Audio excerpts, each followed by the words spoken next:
Friends, welcome to our Harish academy online classes. So మనకు సమాజ వికాస ప్రయోగం అని చెప్పేసి ఈ మనకు స్థానిక స్వపరిపాలన సంస్థలు అనేటువంటి టాపిక్లో వస్తుంది. సో అంటే సమాజ వికాస ప్రయోగం అంటే సమాజాన్ని అభివృద్ధి చేయడం కోసం, ముఖ్యంగా గ్రామీణ ప్రాంతాల అభివృద్ధి కోసం స్వాతంత్ర్యానికంటే ముందు కొన్ని ప్రాంతాలలో కొన్ని ప్రయోగాలు అనేటువంటివి జరిగింది. అది ప్రభుత్వమే కాకుండా కొంతమంది ఆసక్తి కలిగినటువంటి వ్యక్తులు ఈ ప్రయోగం ద్వారా వారు మంచి ఫలితాలు సాధించడం జరిగింది. సో దాన్ని బేస్ చేసుకొని వాళ్ళు ఏ ప్రాంతంలోనైతే గ్రామీణాభివృద్ధి కోసం, గ్రామీణ పునర్నిర్మాణం కోసం వాళ్ళు ప్రయోగం చేశారో ఆ ప్రాంతం పేరు మీదుగా వాటిని ఈ సమాజ వికాస ప్రయోగాలుగా మనం పేర్కొంటాం. ఉదాహరణకు మార్తాండం ప్రయోగం, గుర్గాం ప్రయోగం, ఇటావా ప్రయోగం, నీలోకేరి ప్రయోగం, ఇవన్నీ కూడా ఒక ప్రాంతంలో సామాజిక స్పృహ కలిగినటువంటి వ్యక్తులు, సామాజిక సేవ పైన, సామాజిక అభివృద్ధి పట్ల ఆసక్తి కలిగినటువంటి కొంతమంది వ్యక్తులు బ్రిటిష్ వారి కాలంలో ప్రభుత్వం యొక్క సహకారంతో లేదా ప్రభుత్వ సహకారం లేకుండానే స్వచ్ఛందంగా వాళ్ళు కొంత సేవ చేసి కొన్ని ప్రయోగాలు చేశారు. కొన్ని మోడల్స్ అనేటువంటివి ఏర్పాటు చేసుకొని ఇంప్లిమెంటేషన్ చేశారు. అవి రూరల్ డెవలప్మెంట్కు ఎంతో సక్సెస్ఫుల్గా అవి మోడల్గా పనిచేశాయి. అందుకని వాటిని మనం సమాజ వికాస ప్రయోగాలు అంటారు. అంటే స్థానిక ప్రభుత్వాలు అనేటువంటివి లేనప్పుడు ఈ స్థానిక ప్రభుత్వాలు ప్రస్తుతం చేస్తున్నటువంటి విధులను వీళ్ళు ఒక వ్యక్తిగా, ఒక సంస్థగా, ప్రజల యొక్క సహకారంతో చేశారు. ఓకేనా? సో దీన్ని మనం సమాజ వికాస ప్రయోగాలుగా మనం పేర్కొంటున్నాం. సమాజ వికాస ప్రయోగాలలో ఇవన్నీ కూడా స్వాతంత్ర్యానికి పూర్వం మనం చెప్పుకునేది. 1903లో మొదటిసారిగా మనకు డేనియల్ పథకము అని చెప్పేసి చెప్పుకుంటాం. 1903 సంవత్సరంలో సర్ డేనియల్ హామిల్టన్ అనేటువంటి వ్యక్తి, ఇతని పూర్తి పేరు సర్ డేనియల్ హామిల్టన్ అనేటువంటి ఒక బ్రిటిష్ రిటైర్డ్ అధికారి. సో ఇతను ఒక గ్రామాన్ని ఆదర్శ గ్రామంగా చేయడం కోసం ఒక లక్ష్యంగా పెట్టుకొని కొన్ని కార్యక్రమాలు చేయడం జరిగింది. అర్థమవుతుందా? సో మీరు సింపుల్గా చెప్పాలి అంటే శ్రీమంతుడు మూవీ చూసి ఉంటారు, మహేష్ బాబు గారి. సో అందులో ఒక గ్రామాన్ని దత్తత తీసుకొని దాన్ని ఆదర్శ గ్రామంగా చేయడం కోసం అతను రూరల్ డెవలప్మెంట్ అనేటువంటి సబ్జెక్టును చదువుకొని ఉంటాడు, కోర్స్ చేసి ఉంటాడు. ఆ రూరల్ డెవలప్మెంట్ కోర్సులో అతను నేర్చుకున్నటువంటి పరిజ్ఞానాన్ని ఆ దత్తత తీసుకున్నటువంటి తన సొంత గ్రామాన్ని ఆదర్శ గ్రామంగా చేయడం కోసం ఇంప్లిమెంటేషన్ చేస్తారు. అలాంటిదే ఒక సర్ డేనియల్ హామిల్టన్ అనేటువంటి బ్రిటిష్ అధికారి. సో రిటైర్డ్ బ్రిటిష్ అధికారి తను నివసిస్తున్నటువంటి పట్టణంలోని దగ్గరలో ఒక ప్రాంతం, ఒక గ్రామాన్ని తను ఆదర్శ గ్రామంగా చేయడం కోసం లక్ష్యంగా పెట్టుకొని గ్రామీణ అభివృద్ధికి సంబంధించినటువంటి కొన్ని కార్యక్రమాలను అక్కడ ప్రయోగం చేశాడు. సో అది చాలా సక్సెస్ఫుల్ అయింది, అది ఆదర్శ గ్రామంగా మారింది. సో ఆ గ్రామం వెస్ట్ బెంగాల్ రాష్ట్రంలోని సుందర్బన్స్, ప్రస్తుతం మనకు వెస్ట్ బెంగాల్, అప్పుడు బెంగాల్ రాష్ట్రంగా ఉండేది. సో వెస్ట్ బెంగాల్ రాష్ట్రంలోని సుందర్బన్స్ అనేటువంటి ప్రాంతాన్ని ఆదర్శ గ్రామంగా చేయడం కోసం ఇతను గ్రామీణాభివృద్ధి కార్యక్రమాలను చేపట్టడం జరిగింది. సో ఏ కార్యక్రమం చేపట్టినా అందులో ప్రజలను సంఘటితం చేయాలి, ప్రజలను భాగస్వామ్యం చేయాలి. ఏదైనా చూడండి, ప్రజల భాగస్వామ్యం లేకుండా ఒక వ్యక్తి గ్రామానికి ఎంత ఆర్థిక సహకారం చేసినా, ఎంత ఆర్థికంగా ఖర్చు చేసినా అది వృధానే అవుతుంది. అర్థమవుతుందా? ప్రజలను అవేర్నెస్ చేయాలి, తమ గ్రామం బాగుండాలి, తమ గ్రామాభివృద్ధి కోసం అందరం కలిసి పనిచేయాలి అనేటువంటి ఒక అవగాహన వారిలో కల్పించి వారిని సంఘటితపరిచి వారి యొక్క సహకారంతో గ్రామీణాభివృద్ధి కార్యక్రమాలు చేయడం అనేటువంటిది సక్సెస్ఫుల్ అవుతుంది. సో అలా సుందర్బన్స్ అనేటువంటి ప్రాంతాన్ని, వెస్ట్ బెంగాల్ రాష్ట్రంలో ఉన్నటువంటి సుందర్బన్స్ అనేటువంటి ప్రాంతాన్ని ఆదర్శ గ్రామంగా చేయడం కోసం గ్రామీణ పునర్నిర్మాణ కార్యక్రమాలను లేదా గ్రామీణ అభివృద్ధి కార్యక్రమాలను సర్ డేనియల్ హామిల్టన్ అనేటువంటి వ్యక్తి ప్రవేశపెట్టాడు. సో దీన్ని ఆ కాలంలో డేనియల్ స్కీమ్గా మనకు 1903లో ఎక్కువగా మనకు బెంగాల్ రాష్ట్రంలో పేరుగాంచడం జరిగింది. ఇది ఒక సమాజ వికాస ప్రయోగంలో మొదటిదిగా మనం చెప్పుకుంటాం. ఇక తర్వాత గుర్గాం ప్రయోగం. సో గుర్గాం ప్రయోగం కంటే సరే, రెండవది గుర్గాం ప్రయోగం.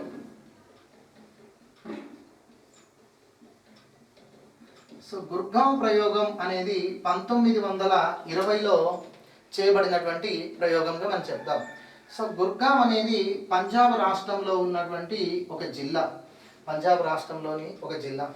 ఈ గుర్గాం అనేటువంటి జిల్లాకు డిప్యూటీ కమిషనర్గా పని చేస్తున్న వ్యక్తి 1920లో డిప్యూటీ కమిషనర్, అంటే మనకు జిల్లా కలెక్టర్నే కొన్ని రాష్ట్రాలలో డిప్యూటీ కమిషనర్ అంటారు.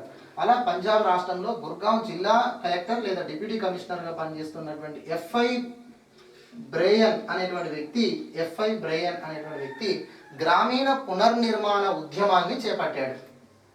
గ్రామీణ పునర్నిర్మాణ ఉద్యమాన్ని చేపట్టడం జరిగింది. గ్రామీణ పునర్నిర్మాణ ఉద్యమం, రూరల్ రీకన్స్ట్రక్షన్ అని చెప్పేసి, అంటే సో బ్రిటిష్ వారు రాకముందు, వాస్తవానికి చెప్పాలంటే బ్రిటిష్ వారు రావడానికంటే ముందు గ్రామాలు స్వయం సమృద్ధి సాధించాయి అని చెప్పేసి అంటారు. స్వయం సమృద్ధి అంటే ఏమిటి? గ్రామాలలో ఉన్నటువంటి ప్రజలకు కావలసినటువంటి అన్ని సౌకర్యాలు, అన్ని రకాల అవసరాలు గ్రామంలోనే వాళ్ళు తీర్చుకునేవారు. అంటే గ్రామంలో వృత్తుల వారిగా కులాలు ఉండేవి. సో కులాలు అనేటువంటివి వివక్షతకు కారణమైనా కూడా కుల వ్యవస్థ సామాజిక శ్రమ విభజనకు అది ఎంతగానో దోహదపడింది. అంటే సో గ్రామంలో వ్యవసాయం చేయడానికి ఒక వర్గం, తర్వాత పశుపోషణకు సంబంధించినటువంటిది, తర్వాత ఇతర వ్యవసాయ పనిముట్లు తయారు చేయడానికి ఒక వర్గం. సో ఇలా ఒక్కొక్క పని ఒక్కొక్క రకంగా చేసుకునేటువంటి వాళ్ళు అందరూ కలిసి గ్రామాన్ని ప్రాంతంలో మంచి సామరస్యపూర్వకమైనటువంటి వాతావరణంలో గ్రామ అభివృద్ధిలో తోడ్పడుతూ అందరూ కలిసిమెలిసి జీవించేటువంటి వాళ్ళు. అలా గ్రామాలు స్వయం సమృద్ధి సాధించబడ్డాయి బ్రిటిష్ వారు రావడానికంటే ముందు అని చెప్పేసి అంటారు. అయితే బ్రిటిష్ వారు ఆర్థిక వలస విధానంలో భాగంగా ఈ గ్రామీణ ప్రాంతాలలో ఆహార ధాన్యాల పంటల దిగుబడిని తగ్గించి వాణిజ్య పంటలకు ఎక్కువ ప్రాధాన్యత ఇస్తూ భూములన్నింటినీ కూడా లాక్కొని సో వారి సొంత భూమిలోనే కూలీలుగా మారుస్తూ సో దుర్భరమైనటువంటి పరిస్థితులకు కారకులయ్యారు బ్రిటిష్ ఆర్థిక విధాన రూపకర్తలు, సో బ్రిటిష్ అధికారులు అనుకోవచ్చు. సో ఇదంతా మళ్ళీ గ్రామీణ వ్యవస్థ అనేటువంటిది దుర్భరమైన వ్యవస్థగా మారి గ్రామీణ ప్రాంతం నుంచి పట్టణాలకు వెళ్ళి సో పేదవారిగా ఉపాధి కోసం, బ్రతుకుదేరు కోసం పోయేటువంటి సిచ్యువేషన్ బ్రిటిష్ వారి కాలంలో వచ్చింది. సో అలాంటి వ్యవస్థ నుండి మళ్ళీ గ్రామాలను పునర్వైభవం తీసుకురావడం కోసం సో ఇతను ఒక జిల్లాను ప్రధానంగా ఎంచుకున్నాడు. సో వాణిజ్య పంటలకు ఎక్కువ ప్రాధాన్యత ఇవ్వడం వల్ల ప్రజలు ఆర్థిక దోపిడీకి గురయ్యారు, శ్రమ దోపిడీకి గురయ్యారు.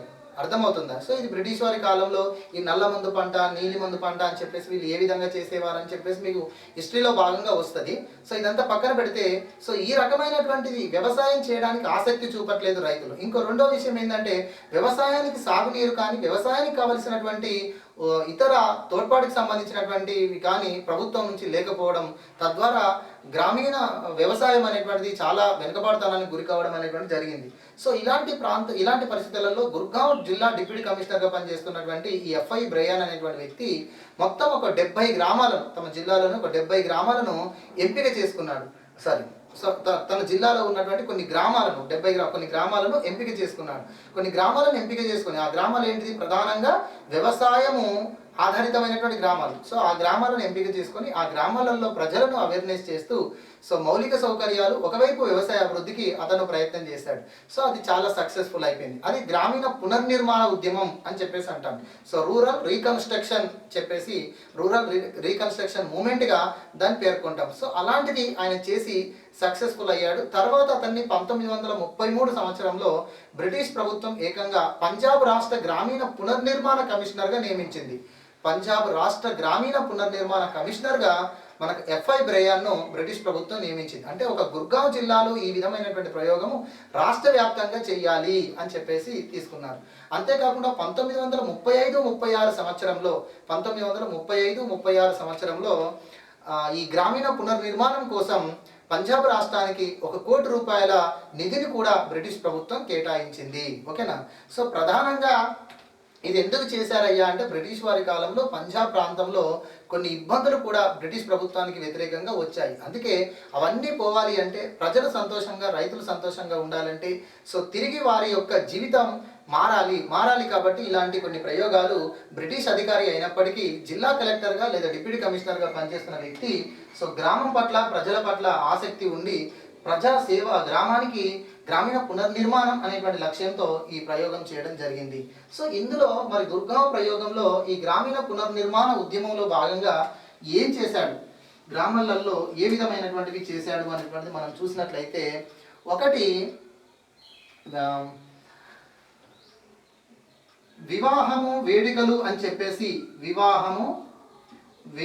చెప్పేసి ఎక్కువ ధనము ఖర్చు చేయకుండా, ధన వ్యయము ఎక్కువగా చేయకుండా రైతులకు అవగాహన కల్పించారు. ముఖ్యంగా ఎందుకయ్యా అంటే రైతులు నిరక్షరాస్యులు మరియు అమాయకులుగా కూడా మనం చెప్పొచ్చు. ఎందుకంటే మట్టిని నమ్ముకున్నటువంటి మట్టి మనుషులుగా, అమాయకమైనటువంటి మనుషులుగా వాళ్ళు పంట నుంచి ఎంతైతే ఆదాయం వస్తుందో అంత ఆదాయం తిరిగి వాళ్ళు సేవ్ చేసుకోవాలి, పొదుపు చేసుకోవాలి, నెక్స్ట్ ఇది పెట్టుబడిగా మార్చుకోవాలి అనేటువంటి ఆలోచన ఉండదు.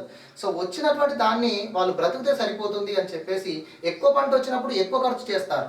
పంటలు రానప్పుడు అప్పుల పాలవుతూ ఉంటారు. ఇలా చాలామంది రైతులు అప్పుల పాలైపోయి తమ భూములను భూస్వాముల వద్ద తాకట్టు పెట్టుకొని భూములను కోల్పోయి వాళ్ళ సొంత భూముల్లోనూ కూలీలుగా మారేటువంటి దుస్థితి అనేటువంటిది ఈ రైతులకు రావడానికి కారణం ఏంటంటే రైతులకు పొదుపు ప్రవృత్తి అనేటువంటిది లేకపోవడమే. అందుకే రైతులకు పొదుపు ప్రవృత్తి లేకపోవడం వల్లనే భూస్వాములు, దళారుల లాంటి వ్యక్తులు బ్రిటిష్ వారి కాలంలో రైతులను మోసం చేసి వాళ్ళ భూములను లాక్కుంటున్నారు. అలా లాక్కుండా ఉండకూడదు అంటే, లాక్కోకూడదు, ఆ విధంగా వాళ్ళు మోసపోకూడదు అంటే ముందు వాళ్ళు ఈ అప్పులు చేసేటువంటి దుస్థితి నుంచి వాళ్ళు బయటపడాలి అంటే వారు ఎంతైతే పంట దిగుబడి వస్తుందో దాంట్లో కొంత మొత్తం వాళ్ళ అవసరాలకు పెట్టుకొని మిగతా పంటను వాళ్ళ యొక్క నెక్స్ట్ పెట్టుబడిగా దాన్ని మార్చుకునే విధంగా వాళ్ళకి అవగాహన కల్పించాలి.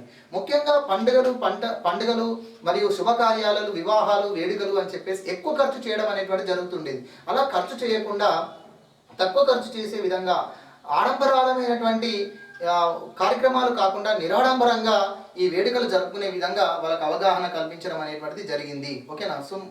ఇంకా మనం చూస్తే భారతదేశంలో చాలా పండుగలు వ్యవసాయ దిగుబడి వచ్చిన తర్వాత ఉంటాయి. ఉదాహరణకు మనకి ఏపీలో చూస్తే సంక్రాంతి పండుగ అనేటువంటిది కరెక్ట్గా రైతులకు పంట చేతికొచ్చి ఇంట్లో ధాన్యం ఉన్నటువంటి టైంలో ఈ పండుగ చేసుకుంటాం. అప్పుడు ఎలా ఉంటుంది? రైతుకు పంటంతా కూడా మనకు ధాన్యం అంతా కూడా ఇంటి నిండా కనబడుతుంది. కాబట్టి ఇక రైతు ఎంత అంటే అంత ఖర్చు మొత్తం కుటుంబ సభ్యులందరినీ పిలిపించుకొని, బంధువులను పిలిపించుకొని ఆడంబరంగా దాన్ని సెలబ్రేషన్ అని జరుపుతుంటారు. దానివల్ల ఏమవుతుంది? అధిక ఖర్చు అది. ఓకేనా? రిలేషన్ బలపడడానికి ఉపయోగపడుతుంది. కానీ ఒకవేళ రైతుకు ప్రతి సంవత్సరం అంత ఆదాయం వస్తుందని చెప్పలేము.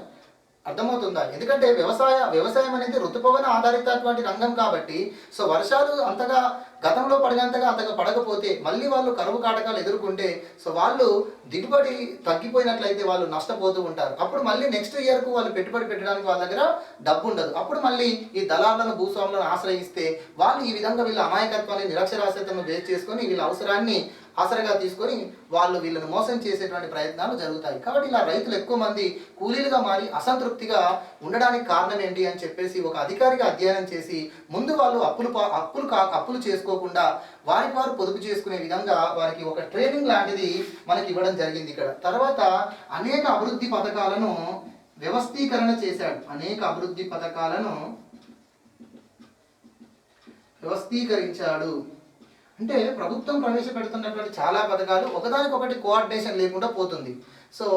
గ్రామ ప్రజల కోసం ప్రవేశపెడుతున్నటువంటి పథకాలు గ్రామీణ స్థాయి వరకు రావడం అనేటువంటిది ఇప్పటికీ కూడా చూడండి, మన భారతదేశంలో చాలా స్కీమ్స్ అనేటువంటివి గ్రామం కోసమే, గ్రామాల అభివృద్ధి కోసమే ఏర్పాటు చేయబడతాయి. కానీ అవి క్షేత్రస్థాయిలో ఇంప్లిమెంటేషన్ మాత్రం సరిగా ఉండదు. ఎందుకంటే పైనుంచి ఫండింగ్ వస్తూ ఉన్నప్పుడు క్రింది స్థాయికి వచ్చేసరికి అది 50% కంటే తక్కువగా దాని ఫండింగ్ అనేది ఖర్చు చేయబడుతుంది. అందుకే మనకు నరేంద్ర మోడీ గవర్నమెంట్ అధికారంలోకి వచ్చిన తర్వాత ఈ గ్రామ పంచాయతీలకు ఇచ్చేటువంటి కేంద్రం యొక్క నిధులు, కేంద్ర ఆర్థిక సంఘం సిఫార్సుల మేరకు ఇచ్చేటువంటి నిధులను నేరుగా గ్రామ పంచాయతీలకు ఇవ్వాలి. రాష్ట్ర ప్రభుత్వాలకు, జిల్లా పరిషత్తులకు, మండల పరిషత్తుల ద్వారా గ్రామ పంచాయతీలకు వస్తే సరిగా లేదు అని చెప్పేసి గ్రామాలకు ఇచ్చేటువంటి నిధులు నేరుగా గ్రామ పంచాయతీలకు ఇవ్వాలి అనేటువంటిది ఒక నిర్ణయం తీసుకుంది. ఎందుకంటే చాలా స్కీమ్స్ అనేటువంటివి క్షేత్రస్థాయి వరకు చేరకపోవడం అనేటువంటిది ఉంటుంది. క్షేత్రస్థాయిలో పూర్తిగా ఖర్చు చేయబడవు. అందుకనే ఇతని కాలంలోనే ఇతను అధికారిగా ఉన్నప్పుడే ప్రభుత్వాలు తీసుకొచ్చేటువంటి అనేక స్కీమ్స్ ఇంప్లిమెంటేషన్ క్షేత్రస్థాయిలో జరగట్లేదు. అందుకే ఇతని జిల్లాలో అభివృద్ధి పథకాలు ఎన్నింటినో కూడా వ్యవస్థీకరించడం అనేటువంటిది జరిగింది. ఓకేనా? తర్వాత ఇక గ్రామీణ పారిశుద్ధ్యము, మహిళా విద్యకు ప్రాధాన్యత ఇచ్చాడు. గ్రామీణ పారిశుద్ధ్యము. పారిశుద్ధ్యం అనేటువంటిది చాలా ఇంపార్టెంట్. ప్రజలకు ముఖ్యంగా వ్యవసాయ ఆధారిత రాష్ట్రం కాబట్టి, పంజాబ్ అనేది వ్యవసాయ ఆధారిత రాష్ట్రం కాబట్టి, గుర్గాం జిల్లా వ్యవసాయ ఆధారిత ప్రాంతం కాబట్టి ఆ ప్రాంతంలో ఈ వ్యవసాయానికి సంబంధించినటువంటి పనుల ద్వారా రైతులు బిజీగా ఉండి పారిశుద్ధ్యం గురించి కొంతగా నిర్లక్ష్యం చేస్తారు. అలా చేయడం వల్ల రోగాల పాలు కావడం అనేటువంటిది, అంటువ్యాధులు రావడం జరుగుతుంది. అలా కాకుండా గ్రామీణ పారిశుద్ధ్యంకి సంబంధించినటువంటి అవగాహన కల్పించారు. ముఖ్యంగా వ్యవసాయ ఆధారిత ప్రాంతాలలో మహిళల పట్ల వివక్షత ఎక్కువగా ఉంటుంది. సో ముఖ్యంగా ఇప్పుడు మనం హర్యానా రాష్ట్రం చూసుకుంటే భారతదేశంలోనే భ్రూణ హత్యలు జరిగేటువంటివి ఎక్కువగా ఎక్కడయ్యా అంటే హర్యానా. ఎందుకంటే వ్యవసాయం ఎక్కువగా ప్రధానంగా ఉన్నటువంటి ప్రాంతంలో మహిళల పట్ల వివక్షత ఉంటుంది. అందుకనే సో ఈ ప్రాంతంలో మహిళల పట్ల వివక్షత పోవాలి అని మహిళా విద్యకు ఇతను ప్రాధాన్యత ఇవ్వడం జరిగింది. ఓకే, సో మహిళలు ఇంటికి పరిమితం కావడం కరెక్ట్ కాదు. సో పరదా పద్ధతి అనేటువంటి సరి అనేది కాదు. సో మహిళలు కూడా చదువుకున్నట్లయితే కుటుంబానికి ఆర్థికంగా తోడ్పడతారు వాళ్ళు అని చెప్పేసి సో ఇది మనకి ఇక్కడ అవేర్నెస్ తీసుకురావడం జరిగింది. గ్రామీణ పారిశుద్ధ్యము మరియు మహిళా విద్య అని చెప్పి. తర్వాత వ్యవసాయోత్పత్తిని మరియు ప్రజారోగ్యాన్ని పెంపొందించడము. తర్వాత సహకార సంఘాల వ్యవస్థీకరణ. సో ఇవి మనకు గుర్గాం ప్రయోగంలో గ్రామీణ పునర్నిర్మాణ ఉద్యమంలో భాగంగా ఇవి చేపట్టడం జరిగింది. సో వివాహ వేడుకలలో ధన వ్యయమును తగ్గించుకునే విధంగా, ఓకే, నిరాడంబరమైనటువంటి కార్యక్రమాలు చేసుకునే విధంగా వాళ్ళకి అవగాహన కల్పించారు. తద్వారా పొదుపు ప్రవృత్తి పెరుగుతుంది, వాళ్ళు అప్పుల ఊబిలో పడిపోరు. సో వాళ్ళు భూస్వాములు దళారుల చేత మోసపోవడానికి, వడ్డీ వ్యాపారస్తుల చేత మోసపోవడం అనేటువంటి జరగదు. సో ఇది ఒకటి కారణం. తర్వాత రెండవది, ప్రభుత్వం తీసుకొచ్చేటువంటి అనేక పథకాలను, డెవలప్మెంట్ స్కీమ్స్ను వ్యవస్థీకరణ చేయడం జరిగింది. గ్రామీణ పారిశుద్ధ్యము మరియు మహిళా విద్యకు ప్రాధాన్యత ఇచ్చాడు. వ్యవసాయోత్పత్తిని ప్రజారోగ్యమును పెంపొందించే విధంగా, వ్యవసాయోత్పత్తి పెరగాలంటే ఆధునిక సాగు పద్ధతులు అన్నట్టు. సో వ్యవసాయోత్పత్తిని మరియు ప్రజారోగ్యాన్ని పెంపొందించే విధంగా చేశారు. తర్వాత అనేక కోఆపరేటివ్ సొసైటీస్ను ఆర్గనైజ్ చేయడం జరిగింది. సో ఎందుకంటే రైతులు వారికి వారే సంఘటితమై అందరి కోసం ఒక్కరి కోసం అందరము అనేటువంటి ఒక నినాదంతో వారి యొక్క అవసరాలను వాళ్ళు తీర్చుకునే విధంగా ఈ సహకార సంఘాల ఏర్పాటు కూడా ప్రాధాన్యత అనేటువంటిది ఈ ఎఫ్ఐ బ్రయాన్ అనేటువంటి వ్యక్తి కల్పించాడు. ఓకేనా. సో వ్యవసాయంలో ప్రధానంగా సహకార సంఘాల యొక్క పాత్ర చాలా కీలకమైనది ఇప్పటికి కూడా మనకు. ఓకేనా. ప్రతి గ్రామంలో మనకు ప్రైమరీ అగ్రికల్చర్ కోఆపరేటివ్ సొసైటీస్ ఎన్నో ఉన్నాయి. సో ఆ రకంగా ఆ కాలంలోనే సహకార సంఘాల యొక్క ప్రాధాన్యతను గుర్తించి సో ఈ ప్రాంతంలో వాటి యొక్క ఏర్పాటు కూడా తోడ్పడ్డారు. సో అందుకే ఎఫ్ఐ బ్రయాన్ అనేటువంటి డిప్యూటీ కమిషనర్ను అనతి కాలంలోనే 1933 సంవత్సరంలోనే పంజాబ్ రాష్ట్ర గ్రామీణ పునర్నిర్మాణ కమిషనర్గా బ్రిటిష్ ప్రభుత్వం నియమించింది. సో నియమించి ఈ గ్రామీణ పునర్నిర్మాణం చాలా సక్సెస్ఫుల్గా చేస్తున్నావు అని చెప్పేసి ₹1 కోటి బ్రిటిష్ పౌండ్లను ఆ కాలంలోనే కేటాయించింది అని చెప్పేసి అంటారు. సో ఇది గుర్గావ్ మోడల్గా చాలా ఫేమస్ అయింది. సో ఎన్నో ప్రాంతాలకు ఇది ఆదర్శకంగా మారింది. అంటే ఒక బ్రిటిష్ అధికారి, ఒక కలెక్టర్గా పనిచేస్తున్నటువంటి ఒక బ్రిటిష్ ఐసీఎస్ అధికారి ఈ విధమైనటువంటివి చేయడం అనేటువంటిది మనం స్వాగతించాల్సినటువంటి విషయం. సో తర్వాత నెక్స్ట్ వన్, మార్తాండం ప్రయోగం. సో మార్తాండం ప్రయోగం అనేది 1921లో జరిగింది. మార్తాండం ప్రయోగం అనేది 1921లో జరిగింది. తమిళనాడు రాష్ట్రంలోని కన్యాకుమారి జిల్లాలో మార్తాండం అనేటువంటి ఒక ప్రాంతం ఉండేది. అయితే ప్రస్తుతం ఇది కేరళ రాష్ట్రంలో ఉన్నట్టుగా చెప్తున్నారు. మార్తాండం అనేటువంటి గ్రామం. ఓకే. సో ఈ మార్తాండం అనేటువంటి గ్రామం వద్ద ఒక వ్యవసాయ నిపుణుడు అండి. ఓకేనా. ఒక వ్యవసాయ నిపుణుడు, ఆయన పేరు హెర్బర్ట్ స్పెన్సర్ హచ్ అనేటువంటి ఒక అమెరికా వ్యవసాయ నిపుణుడు, అమెరికా వ్యవసాయ శాస్త్రవేత్త అన్న పర్వాలేదు, వ్యవసాయ నిపుణుడు ఈ మార్తాండం వద్ద, ఈ మార్తాండం అనేటువంటి ఒక క్లస్టర్లో కొన్ని గ్రామాలను ఎంపిక చేసుకొని గ్రామీణ అభివృద్ధి కోసం ప్రయోగం చేయడం జరిగింది. సో దీన్ని మార్తాండం మోడల్గా చాలా ఫేమస్ కావడం జరిగింది బ్రిటిష్ వారి కాలంలో. సో ఇక్కడ ఎన్ని గ్రామాలను దత్తత తీసుకున్నాడయ్యా అంటే 70 గ్రామాలను దత్తత తీసుకున్నాడు. అయితే ఈ 70 గ్రామాలను దత్తత తీసుకొని ఈ 70 గ్రామాలలో ప్రజలను సంఘటితపరిచి ప్రజల యొక్క సహకారంతో గ్రామీణాభివృద్ధి కార్యక్రమాలను నిర్వహించాలి. అయితే ఇందులో ఇతను ఒక సంస్థ యొక్క సహకారం తీసుకున్నాడు. ఆ సంస్థని YMCA, young men Christian association అనేటువంటి ఒక సంస్థ సహకారంతో ఈ 70 గ్రామాల యొక్క ప్రజలను సంఘటితపరిచి తద్వారా ఇతను చేయాల్సినటువంటివి చేయడం జరిగింది. సో ప్రధానంగా ఇతను చేసినటువంటివి ఏమిటయ్యా అంటే మౌలిక సౌకర్యాలకు ఎక్కువ ప్రాధాన్యత ఇచ్చారు. మౌలిక సౌకర్యాలకు ఎక్కువ ప్రాధాన్యత ఇచ్చారు. గ్రామాలలో కుటీర పరిశ్రమలైనటువంటి పాడి పరిశ్రమ, కోళ్ళ పెంపకం, తేనెటీగల పెంపకం, ఓకేనా, సో మొదలైనటువంటి వాటిపైన ఇతను వారికి శిక్షణ కల్పించి వాటి అభివృద్ధి కోసం కృషి చేయడం జరిగింది. దానితో ఈ ప్రాంతం చాలా డెవలప్మెంట్ అయింది. సో మార్తాండం క్లస్టర్లో ఈ 70 గ్రామాలు అనేటువంటివి ఎన్నో ప్రాంతాలకు ఆదర్శంగా ఉన్నాయి. అందుకే దీన్ని మనం మార్తాండం ప్రయోగంగా ఆ కాలంలో పేర్కొనడం జరిగింది. ఇక తర్వాత మరొక ప్రయోగం శాంతినికేతన్ ప్రయోగం.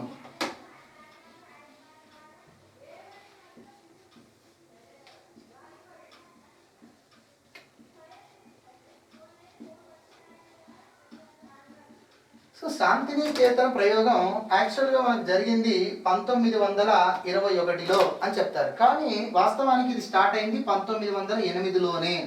1908లోనే ఈ శాంతినికేతన్ యొక్క ప్రయోగం అనేది ప్రారంభమైంది. కానీ ఇది 1921లో సహాయ నిరాకరణోద్యమంలో భాగంగా ఎక్కువ పేరుగాంచడం జరిగింది. ఎందుకంటే నేషనల్ మూవ్మెంట్ అనేది భారతదేశంలో జరుగుతున్నప్పుడు సో శాంతినికేతన్ ప్రయోగానికి ఎక్కువ ప్రాధాన్యత అనేటువంటిది వచ్చింది. కానీ ఇది ముందుగా ఎప్పుడు ప్రారంభించారంటే 1908లోనే ప్రారంభించారు. ఏ ప్రాంతంలో అంటే కాళీగ్రామ్ అనేటువంటి ప్రాంతం. సో వెస్ట్ బెంగాల్ రాష్ట్రంలోని కాళీగ్రామ్ అనేటువంటి ప్రాంతంలో సో రవీంద్రనాథ్ ఠాగూర్ గారు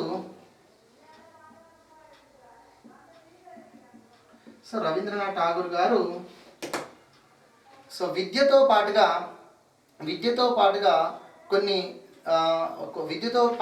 గ్రామీణ అభివృద్ధి కోసం వారికి కొన్ని అదనపు శిక్షణా తరగతులు అనేటువంటివి ఏర్పాటు చేయడం జరిగింది. ఓకేనా.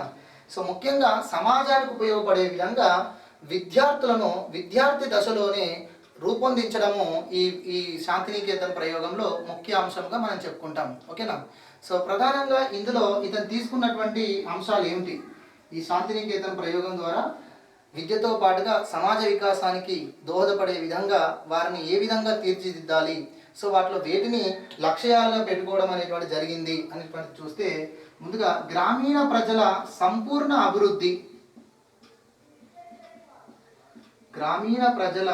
సంపూర్ణ అభివృద్ధి అనేటువంటిది ప్రధానంగా లక్ష్యంగా పెట్టుకోవడం జరిగింది.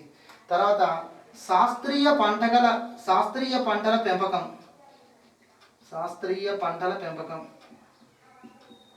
చూడండి, గ్రామీణ ప్రజలు అన్ని రకాలుగా అభివృద్ధి చెందే విధంగా సో ముఖ్యంగా శాంతినికేతన్ అనేటువంటిది ఒక విద్యా సంస్థ. రవీంద్రనాథ్ ఠాగూర్ గారు స్థాపించినటువంటి ఒక విద్యా సంస్థ. ఈ విద్యా సంస్థలో చదువుకుంటున్నటువంటి విద్యార్థులకు విద్యతో పాటుగా సమాజానికి ఉపయోగపడే విధంగా వారికి కొన్ని శిక్షణ ఇవ్వడం అనేటువంటిది, వారికి కొన్ని తరగతులు అనేటువంటివి ప్రత్యేకంగా ఇవ్వడం అనేటువంటిది ఇది జరిగింది. దీన్ని మన శాంతినికేతన్ ప్రయోగం అంటారు. అంటే గ్రామీణ ప్రజలు అన్ని రకాలుగా అభివృద్ధి చెందాలి అంటే ఏం చేయాలి అనేటువంటి కొన్ని అంశాలను చర్చించడం అనేటువంటి జరిగేది. మరియు గ్రామీణ ప్రాంతాలలో ఉన్నటువంటి వివిధ రంగాలు, మనకు వ్యవసాయ రంగం కావచ్చు, పాడి పరిశ్రమ కావచ్చు, తర్వాత ఇతర వృత్తులు కావచ్చు, ఇవన్నీ కూడా ఎలా డెవలప్మెంట్ కావాలి అని చెప్పేసి వాళ్ళు ఇక్కడ కొన్ని శిక్షణా తరగతులు అనేటువంటివి నిర్వహించేవారు. తర్వాత ప్రధానంగా గ్రామీణ ప్రాంతాలలో సాంప్రదాయ పంటలు అనేటువంటివి ఎక్కువగా వేస్తున్నారు. దానివల్ల దిగుబడి అనేటువంటిది అంతగా రావట్లేదు. కాబట్టి సాంప్రదాయ పంటల కంటే శాస్త్రీయమైనటువంటి పంటల విస్తీర్ణం పెరగాలి అనేటువంటి ఉద్దేశంతో తగు విధమైనటువంటి ఆధునిక సాగు పద్ధతులు కానీ, శాస్త్రీయ పంటలకు సంబంధించినటువంటి అవగాహన రైతులకు కల్పించడం కానీ, రైతులకు కల్పించే విధంగా విద్యార్థులను తయారు చేయడం కానీ. అర్థమవుతుందా? ఇప్పుడు మీరు రూరల్ డెవలప్మెంట్ లాంటి కోర్స్ చేస్తే మనకు క్లాస్లో చెప్పేటువంటి అంతా కూడా మళ్ళీ ఫీల్డ్లో చేయాల్సి ఉంటుంది. అంటే రూరల్ డెవలప్మెంట్ కోర్స్ లాంటివి చేసేటువంటి వాళ్ళు, కమ్యూనిటీ డెవలప్మెంట్ కోర్స్ లాంటివి చేసేటువంటి విద్యార్థులు సో క్లాసులో వాళ్ళు ఈ డెవలప్మెంట్ ఎలా చేయాలో నేర్చుకొని వాళ్ళు గ్రామీణ ప్రాంతాలకు వెళ్ళి రైతులతో మమేకమై ఈ రకమైనటువంటి ఇంప్లిమెంటేషన్ చేస్తారు. అలాంటి ట్రైనింగ్ అనేటువంటిది ఈ శాంతినికేతన్ విద్యా సంస్థలో చదువుతున్నటువంటి విద్యార్థులు కల్పించారు. అందుకని శాస్త్రీయ పంటల పెంపకము అని చెప్పేసి అంటున్నారు. తర్వాత పారిశుద్ధ్యము త్రాగునీరుకు ప్రాధాన్యత ఇవ్వడం. తర్వాత గ్రామీణ నాయకత్వం పెంపు. సో గ్రామీణ నాయకత్వం అంటే ఏమిటి? ప్రధానంగా అంటే గ్రామాలలో భూస్వామ్య వ్యవస్థ బ్రిటిష్ వారి కాలంలో బలంగా ఉంది కాబట్టి సో భూస్వామికిని ఎదిరించే విధంగా విద్యావంతులు మారేలాగా, సో తమ హక్కులు, తమ ప్రాంతం, తమ అభివృద్ధి అనేటువంటి లక్ష్యంతో ఆ విద్యార్థులను చైతన్యవంతులు చేయడమే ఈ అంశంలో ప్రధానంగా మనం చెప్పొచ్చు. గ్రామీణ నాయకత్వం వహించే విధంగా వారిని ట్రైనింగ్ చేయడం. అర్థమవుతుందా? సో తర్వాత కరువులు వరదలు ఏదైనా సంభవించినప్పుడు ప్రభుత్వం యొక్క సహకారం కోసం ఎదురు చూడకుండా వాటిని ఎలా నిర్వహించుకోవాలి, వాటిని ఎలా నివారించుకోవాలి అనేటువంటిది ట్రైనింగ్ ఇవ్వడం.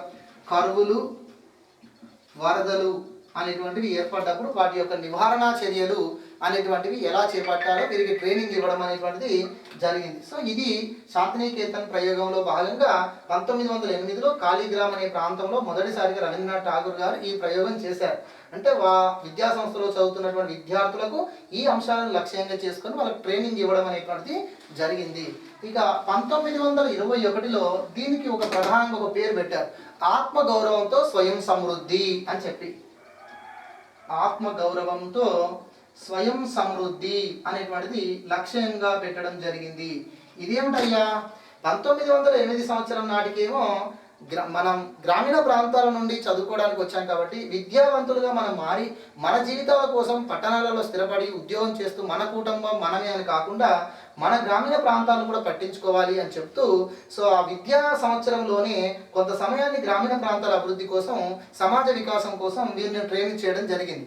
అయితే 1921 నాటికి సహాయ నిరాకరణోద్యమం జరుగుతున్నటువంటి కాలం కాబట్టి ఆ టైంలో అసలు ప్రభుత్వంలో ఉద్యోగులుగా ఉన్న వాళ్ళు ఉద్యోగాలను వదిలేయండి అని చెప్పేసి గాంధీ మహాత్ముడు స్టేట్మెంట్ ఇస్తున్నాడు. కాబట్టి ఉన్న ఉద్యోగాలనే, ప్రభుత్వ ఉద్యోగాన్ని వదిలేయమని చెప్తున్నప్పుడు చదువుకుంటున్నటువంటి ఈ విద్యావంతులను ప్రభుత్వ ఉద్యోగిగా మారమని రవీంద్రనాథ్ ఠాగూర్ గారు చెప్పలేదు. అందుకనే రవీంద్రనాథ్ ఠాగూర్ గారు ఏమంటున్నారంటే, సో మనం చదువుకుంటున్నటువంటి చదువు ఎక్కడో ప్రభుత్వంలో ఉద్యోగిగా పనిచేయడం కోసం కాదు, మనం అభివృద్ధి చెందుతూ మనతో పాటు 10 మందిని అభివృద్ధి చేయాలి, మన ప్రాంతాలను అభివృద్ధి చేయాలి, అందుకు మన విద్యను ఉపయోగించాలి. ఆల్రెడీ మీరు ట్రైన్డ్ అయినటువంటి సమాజ ఆల్రెడీ మీరు రూరల్ డెవలప్మెంట్కి సంబంధించిన దానిలో ట్రైన్డ్ అయ్యారు. కాబట్టి దీన్ని మీరు చదువుకున్న విద్యను ఉపయోగించి ఆత్మగౌరవంతో స్వయం సమృద్ధిగా ముందుకెళ్ళండి, ఆత్మగౌరవంతో స్వయం సమృద్ధి అనే లక్ష్యంతో ముందుకెళ్ళండి అని చెప్పేసి 1921లో ఈ రకమైనటువంటి కార్యక్రమాలను నిర్వహించడం జరిగింది. సో ఇదే శాంతినికేతన్ ప్రయోగం అని అంటున్నారు. అంటే మీరు చూడండి, ఎక్కడైనా ఒక మంచి విద్యా సంస్థలో చదువుకుంటున్నటువంటి వాడు లక్షలలో ఉద్యోగం చేయాలి, ఒక ఉద్యోగిగా మంచి కంపెనీలో రావాలి అని కోరుకోవడం కరెక్ట్ కాదు. ఒక కంపెనీని స్థాపించి 100 మందికి ఉపాధి కల్పించాలి అనేటువంటి ఆలోచన చేసిన వాడే గొప్పవాడు. మనకు ఐఐటి విద్యార్థులు ఒకప్పుడు ఏ విధంగా ఉండేవారు అని చెప్పేసి ఇన్ఫోసిస్ వ్యవస్థాపకుడైన నారాయణమూర్తి గారు ఒక మాట చెప్పారు. ఏమిటంటే, తను చదువుకున్న రోజులలో ఐఐటి స్టూడెంట్ అంటే అతను తన విద్యను పూర్తి చేసుకున్న తర్వాత, తన ఐఐటి పూర్తి చేసుకున్న తర్వాత బయటకు వస్తే ఏదో ఒక కంపెనీ స్థాపకుడిగా ఉండేవాడట. ప్రస్తుతం ఐఐటి విద్యార్థులు అందరూ కూడా ఏ కంపెనీలో ఉద్యోగం చేయాలి అనేటువంటి చూస్తున్నారట. అంటే వారిలో ఈ రకమైనటువంటిది పెరగడానికి కారణం ఏంటంటే తగు విధమైనటువంటి ట్రైనింగ్ అనేటువంటి ప్రస్తుతం జరుగుతుంది. సో అది మంచిది కాదు. వ్యవస్థను ఏర్పాటు చేసే విధంగా, సంస్థలను ఏర్పాటు చేసే విధంగా వారిని విద్యావంతులు చేయాలి, చైతన్యవంతులు చేయాలి. ఇక్కడ కూడా అలాంటి అంశమే ఇది, ఆత్మగౌరవంతో స్వయం సమృద్ధి. మనం చదువుకున్న చదువు అనేటువంటిది మనకు ఉపయోగపడాలి, సమాజానికి ఉపయోగపడాలి. అప్పుడే మనం సెల్ఫ్ రెస్పెక్ట్ అనేటువంటిది పొందుతాం. లేకపోతే బ్రిటిష్ వలస పాలనలో మనం ఉద్యోగులుగా మారిపోయినట్లయితే మన సమాజానికి మనమే నష్టం చేస్తూ మన బ్రతుకు తెరువు కోసం బ్రిటిష్ వారికి సర్వీస్ చేసినట్టు అవుతుంది అని ఈ సహాయ నిరాకరణ ఉద్యమంలో ఇలాంటి కార్యక్రమం అనేటువంటిది ఎక్కువ ఫేమస్ కావడానికి కారణమైంది. ఓకేనా? సో తర్వాత నెక్స్ట్ ఇంకా సేవాగ్రామ్ ప్రయోగం.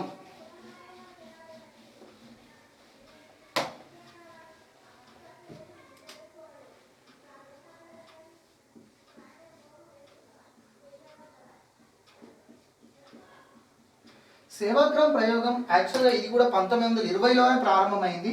కానీ 1933 నాటికి ఇది ప్రాధాన్యతను సంతరించుకుంది. సో 1920లోనే ప్రారంభమైంది అని చెప్పేసి అంటారు. సేవాగ్రామ్ అనేటువంటిది మనకు మహాత్మా గాంధీ స్థాపించినటువంటిది ఇది. సో ఇది ఒక ఆశ్రమం. సో మహారాష్ట్రలో వార్ధా అనే ప్రాంతంలో ఈ సేవాగ్రామ్ అనేటువంటి ఆశ్రమాన్ని ఏర్పాటు చేయడం జరిగింది. ఓకేనా? ఈ సేవాగ్రామ్ ప్రయోగంనే మనకు గాంధేయన్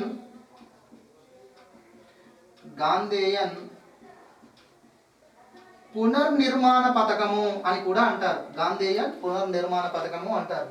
సో ఈ సేవాగ్రామ్ ఆశ్రమం అనేది ఎలా నిర్వహించబడుతుందయ్యా అంటే సర్వోదయ నవోదయ అనే సిద్ధాంతాల ద్వారా నిర్వహించబడుతుంది.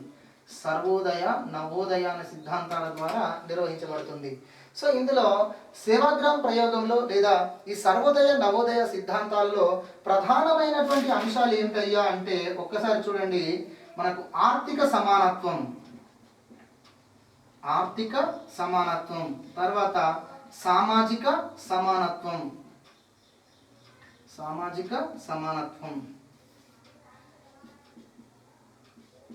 పని చేసుకుంటూ విద్యను నేర్చుకోవడం, ఆశ్రమ జీవితం అన్నట్టు. పూర్వకాలం మనకు ఆశ్రమ విద్య ఎలా ఉండేది, గురుకుల విద్య ఎలా ఉండేది, ఒక గురువు గారి దగ్గరికి విద్య నేర్చుకోవడానికి వెళ్ళినప్పుడు ఆ గురువు గారికి అన్ని రకాల సహాయ సహకారాలను అందిస్తూ అన్ని రకాల సేవను చేస్తూ అప్పుడు గురువు యొక్క మన్ననను పొంది గురువు నుంచి విద్య నేర్చుకునేటువంటి వాళ్ళు. సో అది ఇప్పుడు ఈ సేవాగ్రామ్ ఆశ్రమంలో ఆ రకమైనటువంటి ఇంప్లిమెంటేషన్ చేస్తున్నారు. అంటే సమాజానికి ఉపయోగపడే విధమైన కార్యక్రమాలు చేసుకుంటూ విద్యను నేర్చుకోవడం అనేటువంటిదే ఈ సేవాగ్రామ్ ఆశ్రమంలో జరుగుతుంది.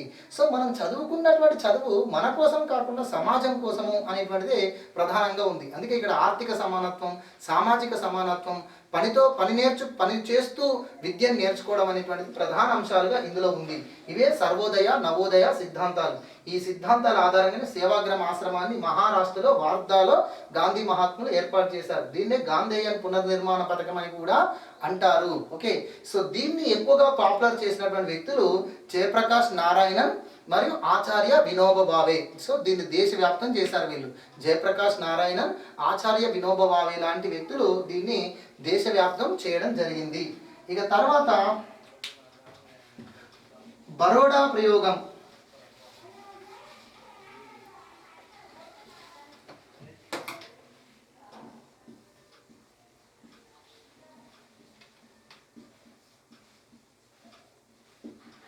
సో ఇది 1932లో జరిగింది. సో భారతదేశంలో నిర్బంధ విద్యా హక్కును అమలు చేసినటువంటి, నిర్బంధ ప్రాథమిక విద్యను అమలు చేసినటువంటి సంస్థానం ఏది అంటే బరోడా సంస్థానం. ఇలాంటి సంస్థానానికి విటి కృష్ణమాచారి అనేటువంటి వ్యక్తి దివానిగా పనిచేస్తున్నాడు. ఈ విటి కృష్ణమాచారి అనేటువంటి వ్యక్తి దివానిగా పనిచేస్తున్నటువంటి కాలంలో ఈ గ్రామీణ ప్రాంతాలలో ఉన్న యువతకు ఉపాధి కల్పిస్తూ సమాజ అభివృద్ధి కార్యక్రమాలను చేపట్టడం అనేది జరిగింది. ఎందుకంటే బ్రిటిష్ వారి కాలంలో సంస్థానాధిపతులపైన తిరుగుబాట్లు, సంస్థానాధిపతులపైన ఈ వ్యతిరేకత అనేటువంటిది యువతలో ఎక్కువగా వచ్చేది. ఎందుకంటే విప్లవ భావాలు పెరిగిపోయి యువత అనేటువంటిది విప్లవం వైపు ఆకర్షితులయ్యి సంస్థానాధిపతుల యొక్క ఆస్తులపై దాడులు చేయడం అనేది జరిగేది. అలా కాకుండా యువతను దారిలో పెట్టే విధంగా గ్రామీణ ప్రాంతంలో ఉన్నటువంటి యువత ఉపాధి పొంది తమ ప్రాంతాల అభివృద్ధి కోసం వాళ్ళు పాటుపడే విధంగా వారికి చిన్న తరహా కుటీర పరిశ్రమలలో శిక్షణ ఇవ్వడం అనేటువంటిది జరిగింది. సో చిన్న తరహా కుటీర పరిశ్రమలకు సంబంధించాల్సినటువంటి శిక్షణ వాళ్ళకు అందించారు. సో ఇందులో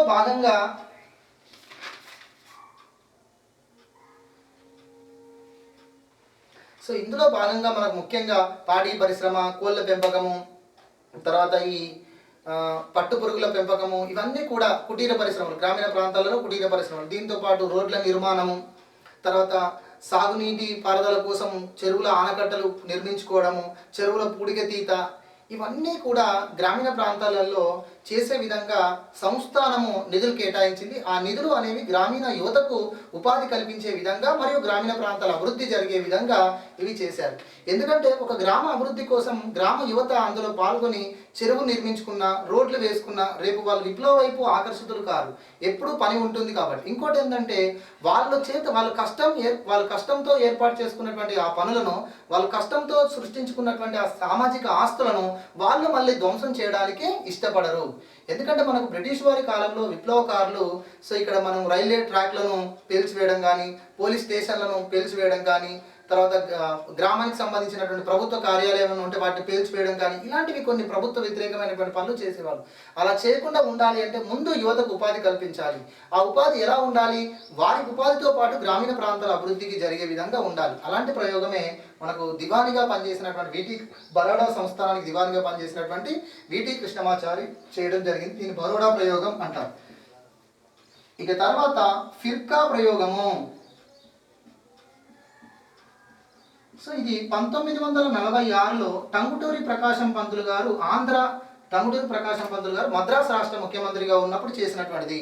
అంటే మద్రాసు రాష్ట్రంలో ఈ కరువు పీడిత ప్రాంతాలను గుర్తిస్తూ వాటి అభివృద్ధి కోసం ప్రత్యేక నిధులు కేటాయించడం కోసం తాలూకాలను లేదా తాలూకాలను ఫిర్కాలుగా డివైడ్ చేశారు. అంటే అంతకుముందు మనకు ఈ మూడంచెల గ్రామ పరిపాలన వ్యవస్థలో బ్లాక్ వ్యవస్థ అనేది ఉండేది. కానీ బ్లాక్ వ్యవస్థ అనేది 1934లో బ్రిటిష్ గవర్నమెంట్ రద్దు చేసింది. బ్రిటిష్ ఇండియా రాష్ట్రాలలో బ్లాక్ వ్యవస్థను, తాలూకా వ్యవస్థను 1934లో రద్దు చేయడం జరిగింది. రద్దు చేశారు కాబట్టి ఈ తాలూకా వ్యవస్థ అనే మాధ్యమిక స్థాయి పోయింది. క్రింది స్థాయిలో గ్రామ పంచాయతీ, జిల్లా బోర్డులు మాత్రమే ఉండేవి. అందుకని టంగుటూరి ప్రకాశం పంతులు గారు 1946లో ఈ కరువు పీడిత ప్రాంతాలను గుర్తించి వాటి అభివృద్ధి కోసం ప్రత్యేక నిధులు కేటాయించడం కోసం మద్రాసు రాష్ట్రంలో ఉన్నటువంటి గ్రామాలను ఫిర్కాలుగా వర్గీకరించారు. అంటే 100 గ్రామాలను కలిపి ఒక ఫిర్కాగా ఏర్పాటు చేశారు. అలా ఏర్పాటు చేసి ఏ ప్రాంతం యొక్క ప్రత్యేకత ఏంటో తెలుసుకొని ఆ తగు విధమైన నిధులు కేటాయిస్తూ వాటి అభివృద్ధి కోసం కృషి చేయడం జరిగింది. సో దీన్ని మనం ఫిర్కా ప్రయోగం అంటాం. తర్వాత 1952లో సిడిపి అనే పథకంలో భాగంగా బ్లాక్ వ్యవస్థ అనేటువంటిది ప్రవేశపెట్టడంతో ఈ ఫిర్కాలు అనేటువంటివి బ్లాకులుగా మార్చబడ్డాయి. 1952లో కమ్యూనిటీ డెవలప్మెంట్ ప్రోగ్రాంలో భాగంగా. తర్వాత ఇక ఇంకొన్ని ప్రయోగాలు ఉన్నాయి. మరొకటి ఇటావా ప్రయోగం.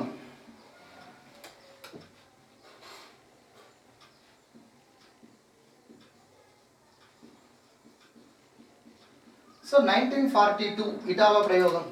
ఉత్తరప్రదేశ్ రాష్ట్రంలోని ఇటావా అనేటువంటి ప్రాంతంలో, ఉత్తరప్రదేశ్ రాష్ట్రంలోని ఇటావా అనే జిల్లాలో మహేవా అనే ప్రాంతంలో ఆల్బర్ట్ మేయర్ అనేటువంటి వ్యక్తి ఒక కార్యక్రమం చేశాడు. దీన్ని మనం ఇటావా ప్రయోగంగా పేరుగాంచింది. ఎక్కడండి? ఉత్తరప్రదేశ్ రాష్ట్రంలోని ఇటావా జిల్లాలో మహేవా అనే ప్రాంతంలో ఒక విదేశీ ఇంజనీర్ ఆల్బర్ట్ మేయర్ అనేటువంటి వ్యక్తి 97 గ్రామాలను దత్తత తీసుకొని 97 గ్రామాలను ఎంపిక చేసుకొని ఆ గ్రామీణ మౌలిక సౌకర్యాల అభివృద్ధి కోసం కృషి చేయడం జరిగింది. సో ముఖ్యంగా రాష్ట్ర ప్రభుత్వము ఇక్కడ కళారూపాల ఆధారంగా, కళారూపాలు అంటే ఏమిటి? ముఖ్యంగా ఆ రోజులలో నాటకాలు, తోలుబొమ్మల ఆట ఇలాంటివి ఎక్కువగా ఉండేవి. ఈ నాటకాలు, తోలుబొమ్మల ఆటల ద్వారా, కళా ప్రదర్శనల ద్వారా ప్రజలను చైతన్యవంతం చేస్తూ ఆ గ్రామీణ అభివృద్ధి కోసం వాళ్ళు ఏ విధంగా కృషి చేయాలో వారికి ట్రైన్ చేయడం అనేటువంటి జరిగింది. సో ఇది ముందుగా ఆల్బర్ట్ మేయర్ అనేటువంటి వ్యక్తి తీసుకొచ్చాడు. ఈ 97 గ్రామాలను ఎంపిక చేసుకుని ఆ 97 గ్రామాల ప్రజలను గ్రామీణ అభివృద్ధి కోసం వారు కష్టపడి సామూహికంగా, సమిష్టిగా ఎలా అభివృద్ధి చేసుకోవచ్చు అనేటువంటి వాళ్ళకి ట్రైనింగ్ ఇచ్చాడు. సో ఆ ట్రైనింగ్ అనేటువంటిది ప్రధానంగా వాళ్ళకి అర్థమయ్యే విధంగా, నిరక్షరాస్యులు కాబట్టి వాళ్ళకి అర్థమయ్యే విధంగా ఈ కళారూపాలలో, అంటే మనకు ముఖ్యంగా నాటకాలు, తర్వాత డ్రామాలు ఇలాంటివి, తోలుబొమ్మలాట ఇలాంటివి చేసి వాళ్ళకు అర్థమయ్యే రీతిగా వాళ్ళకు తెలిసినటువంటి సంస్కృతి, వాళ్ళకి తెలిసినటువంటి పద్ధతిలో వాటికి నేర్పించడం అనేటువంటి జరిగింది. సో దీన్ని మనం ఇటావా ప్రయోగం అంటాం. ఇక ఇందులో చివరిది నీలోకేరి ప్రయోగం. సమాజ వికాస ప్రయోగంలో చివరిది నీలోకేరి ప్రయోగము.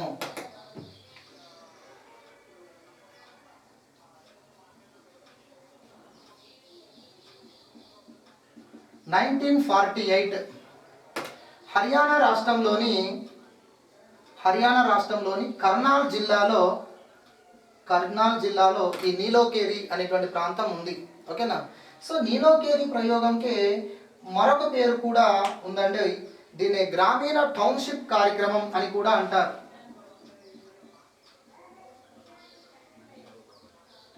గ్రామీణ టౌన్షిప్ కార్యక్రమం. ఓకేనా? సో దీనికే మరొక పేరు కూడా ఉందండి. దాన్ని మజ్దూర్ మంజిల్ అని కూడా అంటారు. నీలోకేరి ప్రయోగంనే మజ్దూర్ మంజిల్ అని కూడా అంటారు. Very very important. చూడండి, నీలోకేరి ప్రయోగంనే గ్రామీణ టౌన్షిప్ కార్యక్రమం అంటారు. సో దీన్నే మనకు నీలోకేరినే మజ్దూర్ మంజిల్ ప్రయోగం అని కూడా అంటారు. ఏంటిది అంటే చూడండి, 1948 సంవత్సరం అని చెప్తున్నామంటే దేశ విభజన జరిగిన నాటి పరిస్థితులు. సో 1947లో ఇండియా పార్టీషన్ తర్వాత మనకు ఈ పాక్ పంజాబ్ నుంచి కాంతిశీకులుగా భారతదేశానికి చాలామంది శరణార్థులుగా రావడం జరిగింది. పాకిస్తాన్ నుండి పంజాబ్లోని చాలామంది తమ యొక్క ఆస్తులను తన యొక్క భూములను కోల్పోయి వదిలేసి వాళ్ళు కొన్ని అక్కడ మత ఘర్షణల వల్ల మన భారతదేశంలోకి రావడం జరిగింది. సో మాది మాతృదేశం భారతదేశమే, భారతదేశంలో ఉంటామని చెప్పేసి ఇండియా పార్టీషన్ తర్వాత అలా కాంతిశీకులుగా వచ్చారు. దాదాపు ఒక 7,000 మంది కాంతిశీకులు అన్నాయి. ఈ 7,000 మందికి పునరావాసం కల్పించాల్సినటువంటి బాధ్యత ప్రభుత్వానికి. అయితే అక్కడ ఎస్కే డే అనేటువంటి ఒక అధికారి ఉన్నాడండి. ఎస్కే డే అనేటువంటి ఒక ఐసీఎస్ అధికారి అండి ఇతను. So Surendra Kumar day west Bengal రాష్ట్రానికి చెందినటువంటి వ్యక్తి. కమ్యూనిటీ డెవలప్మెంట్ ప్రోగ్రామ్కి రూపకర్తగా పనిచేశాడు 1952లో. సో ఈ ఎస్కే డే అనేటువంటి వ్యక్తి ఒక అధికారిగా పనిచేస్తున్నటువంటి తరుణంలో, చాలా గొప్ప వ్యక్తులు కాబట్టి ఒక అధికారిగా పనిచేస్తున్నటువంటి సమయంలో ఈ 7,000 మంది కాంతిశీకులకు పునరావాసం కల్పించాలి. మరి 7,000 మంది కాంతిశీకులకు పునరావాసం కల్పించాలి అంటే ముందు వాళ్ళు ఉండడానికి కొన్ని గ్రామాలను ఏర్పాటు చేయాలి. అలా ఒక 100 గ్రామాలను ఏర్పాటు చేశారు వాళ్ళ కోసమే. అయితే ఆ గ్రామాలలో మరి వ్యవసాయ భూములన్నీ కూడా అప్పటికే ఆ ప్రాంతంలో ఉన్నటువంటి రైతులవి. వీళ్ళ భూములన్నీ కూడా పంజాబ్లో ఉన్నాయి. సో వాళ్ళు ఆ ప్రాంతాన్ని వదిలేసి ఇక్కడికి వచ్చారు కాబట్టి వాళ్ళకు భూములు లేవు. అంతేకాకుండా వారికి వ్యవసాయం తప్ప ఇంకోటి ఏమీ తెలియదు. మరి వాళ్ళను కొంతకాలం వాళ్ళకు ఆశ్రమం ఏర్పాటు చేసి వారిని కొంతకాలం ప్రభుత్వం పోషించింది. కానీ ఎంతకాలం అని పోషిస్తాం? వాళ్ళు డిపెండబుల్గా మారిపోతూ ఉంటారు. అలా మారిపోకుండా వారికి వారే ఆత్మగౌరవంతో అభివృద్ధి చెందాలి. వారికి వారే స్వయం సమృద్ధి చెందాలి అంటే ఏం చేయాలి? సో వ్యవసాయం ప్రధానితమైనటువంటి ప్రాంతం కాబట్టి, హర్యానా లేదా పంజాబ్ అనేది వ్యవసాయం ప్రధానమైనటువంటి రాష్ట్రాలు కాబట్టి ఈ ప్రాంతంలో వ్యవసాయం తప్ప ఇంకోటి ఉండదు కాబట్టి, సో వ్యవసాయం చేసుకోవాలంటే సొంత భూములు కావాలి. భూములు లేవు కదా, కౌలు తీసుకొని చేసుకునేంత సత్తా వీళ్ళు లేదు. ఎందుకంటే వీళ్ళు వేరే ప్రాంతం నుండి వచ్చినటువంటి కాంతిశీకులుగా పేరుగాంచారు. అందుకనే వీళ్ళకి ఏం చేశారంటే వీళ్ళకి కొన్ని క్యాంపులు ఏర్పాటు చేశారు. ఈ 100 గ్రామాలలో కొన్ని క్యాంపులు ఏర్పాటు చేసి ఈ ఎస్కేడే అనే అధికారి ట్రైనింగ్ ఇచ్చాడు. ఏ ట్రైనింగ్ అయ్యా అంటే వ్యవసాయ పనిముట్ల తయారీ, ఇంజనీరింగ్ సంబంధించినటువంటి శిక్షణ అనేటువంటిది ఇవ్వడం జరిగింది. అలా వ్యవసాయ పనిముట్ల తయారీలో బాగా శిక్షణ పొందినటువంటి వీళ్ళు వ్యవసాయ పనిముట్లను ఆధునిక పద్ధతులలో తయారు చేసి ఆధునిక సాగుకు ఉపయోగపడే విధంగా తయారు చేయడం వల్ల వాటికి మంచి డిమాండ్ రావడం జరిగింది. అలా అక్కడ ఆల్రెడీ వ్యవసాయం డెవలప్ అయినటువంటి ప్రాంతం కాబట్టి ఎక్కువగా వీళ్ళ వ్యవసాయ పనిముట్లకు డిమాండ్ ఉండేది. తద్వారా వీళ్ళు లబ్ధి పొందారు. సో తద్వారా వీళ్ళు ఉపాధి పొందారు. ఆ ఉపాధి ఎలా మారిందంటే, సో రైతుల కంటే ఎక్కువగా లాభాలు వీళ్ళే గడించి కొంతకాలం తర్వాత సొంత భూములను కొనుక్కొని సో వాళ్ళు స్థిరపడడం అనేటువంటి జరిగింది. అలా 7,000 మంది పునరావాసం పొందిన 7,000 మంది కాంతిశీకులకు పునరావాసం కల్పించడంలో అద్భుతంగా ప్రయోగం జరిగినటువంటిది నీలోకేరి ప్రయోగం. ఓకేనా? దీన్ని మజ్దూర్ మంజిల్ ప్రయోగం అంటారు. దీన్ని గ్రామీణ టౌన్షిప్ కార్యక్రమం అని అంటారు. అంటే గ్రామీణ ప్రాంతాలలో యాక్చువల్గా మనకి ఏమున్నా వ్యవసాయమే ఉంటుంది. కానీ ఈ 100 గ్రామాలలో వ్యవసాయం ఉండదు. ఎందుకంటే వీళ్ళు కాంతిశీకులు, రైతులు కాదు. సో వీళ్ళకు వ్యవసాయం తెలిసినా కూడా వ్యవసాయం చేద్దామంటే సొంత భూములు లేవు. అందుకనే వీళ్ళ క్యాంపులు అన్నీ కూడా ఇంజనీరింగ్ పనిముట్లు లాగా, అంటే టౌన్షిప్లలో ఏ విధంగా అయితే కార్మికులు ఉంటారో అలా గ్రామీణ ప్రాంతాలలో కార్మికులుగా వీళ్ళని తయారు చేశారు. తర్వాత కొంతకాలానికి వీళ్ళు సొంత భూములు కొని వాళ్ళు కూడా రైతులుగా, వాళ్ళు కూడా భారతీయులుగా ఆత్మగౌరవంతో బ్రతకడం జరిగింది. సో ఇలాంటి ప్రయోగాలు ఎన్నో మనకు బిఫోర్ ఇండిపెండెన్స్ కు జరిగింది. తర్వాత ఇంకో విషయం ఏంటంటే మనకు గ్రో మోర్ ఫుడ్ అనేటువంటి ఒక ఉద్యమం కూడా వచ్చిందండి. గ్రో మోర్ ఫుడ్ 1942లో వచ్చింది గ్రో మోర్ ఫుడ్ అనేటువంటిది. సో ఇది ఏంటిదంటే క్విట్ ఇండియా ఉద్యమ సమయంలో 1942లో అదే సమయంలో మనకు రెండవ ప్రపంచ యుద్ధం జరుగుతుంది. క్విట్ ఇండియా ఉద్యమం స్టార్ట్ అయింది. ఈ సమయంలో బెంగాల్లో విపరీతమైనటువంటి కరువు కాటకాలు ఏర్పడ్డాయి. తద్వారా ఆహార ధాన్యాల ఉత్పత్తి గణనీయంగా తగ్గిపోయింది. సో ఆహార ధాన్యాల ఉత్పత్తిని పెంచాలి అనేటువంటి లక్ష్యంతో గ్రో మోర్ ఫుడ్ అనేటువంటి లక్ష్యాన్ని ప్రభుత్వం ఏర్పాటు చేయడం జరిగింది. తగు విధంగా వ్యవసాయానికి సహకారకంగా ప్రభుత్వం ఎన్నో కార్యక్రమాలను చేపట్టింది. దాన్ని గ్రో మోర్ ఫుడ్ కార్యక్రమం అని చెప్పేసి అంటారు. ఈ గ్రో మోర్ ఫుడ్ అనేటువంటి కార్యక్రమం ఆఫ్టర్ ఇండిపెండెన్స్ కూడా మన ప్రభుత్వం తీసుకుంది. ఎందుకంటే ఇండియా పార్టీషన్లో భాగంగా సారవంతమైనటువంటి భూములు చాలా కోల్పోవలసి వచ్చింది కాబట్టి, మరియు జనాభా ఎక్కువగా ఉండి వారికి కావలసినటువంటి ఆహార ధాన్యాల ఉత్పత్తి అనేది దేశంలో లేకపోవడము, ఆహార ధాన్యాల ఉత్పత్తిని మళ్ళీ జనాభాకు తగ్గ విధంగా పెంచాలి అనేటువంటి ఉద్దేశంతో ఆహార ధాన్యాల ఉత్పత్తిలో స్వయం సమృద్ధి సాధించాలి అనేటువంటి లక్ష్యంతో గ్రో మోర్ ఫుడ్ అనేటువంటి పదం ఆఫ్టర్ ఇండిపెండెన్స్లో కూడా మనకు కనిపిస్తుంది. ముందైతే ఇది 1942లో బ్రిటిష్ వారి కాలంలో వచ్చినటువంటి లక్ష్యంగా మనం చెప్తాం. సో ఇప్పుడు మనం ఏమేమి చెప్పుకున్నాము సమాజ వికాస ప్రయోగాలలో? ఒకసారి మళ్ళీ చూద్దాం బ్రీఫ్గా. సమాజ వికాస ప్రయోగాలలో ఏమేమి చెప్పుకున్నామయ్యా అంటే, ఫస్ట్ డేనియల్ స్కీమ్ అనేది చెప్పుకున్నాం, డేనియల్ పథకం. సో డేనియల్ పథకం అనేది 1903లో సో తీసుకొచ్చినటువంటి వ్యక్తి హామిల్టన్ అనేటువంటి వ్యక్తి. ప్రాంతం బన్స్, Sundarbans, West Bengal. Okay. తర్వాత గుర్గాం ప్రయోగం. సో గుర్గాం ప్రయోగం అనేది 1920. ఎవరు? FI Brayne. ఓకేనా. ప్రాంతం గుర్గాం, పంజాబ్ రాష్ట్రం. సో తర్వాత మార్తాండం ప్రయోగం 1921. సో వ్యక్తి ఎవరు? స్పెన్సర్ హచ్. ఏ ప్రాంతము? మార్తాండమే. తర్వాత శాంతినికేతన్ ప్రయోగము యాక్చువల్గా 1908లో స్టార్ట్ అయింది, కానీ 21లో పేరు వచ్చింది. ఇది 1921లో చేసింది ఠాగూర్ గారు, రవీంద్రనాథ్ ఠాగూర్. ఓకేనా. సో ఎక్కడ అయ్యా అంటే వెస్ట్ బెంగాల్. ఏ ప్రాంతం అయ్యా అంటే కాళీగ్రామ్, కాళీగ్రామ్ గ్రామం. తర్వాత బరోడా ప్రయోగం 1932, విటి కృష్ణమాచారి. సో బరోడా, సో గుజరాత్లో ఉంది ప్రాంతం. తర్వాత సేవాగ్రామ్ ప్రయోగం 1933. సో స్థాపించింది గాంధీ, వ్యాప్తి చేసిన మాత్రం ఆచార్య వినోబా భావే మరియు జయప్రకాష్ నారాయణన్. ప్రాంతం వార్ధా, మహారాష్ట్ర. తర్వాత ఇది సీక్వెన్స్లో చెప్పుకుంటే గ్రోమోర్ ఫుడ్ 1942. సో ఇది బ్రిటిష్ గవర్నమెంటే చేసింది. ఎక్కడ అంటే దేశవ్యాప్తం. తర్వాత ఫిర్కా ప్రయోగం 1946, టంగుటూరి ప్రకాశం పంతులు, మద్రాస్. ఇటావా ప్రయోగం 1948, ఆల్బర్ట్ మేయర్, యూపీ.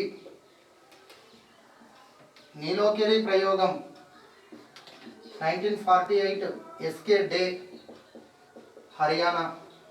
సో ఇలా మనకు సమాజ వికాస ప్రయోగాలు ఉన్నాయి.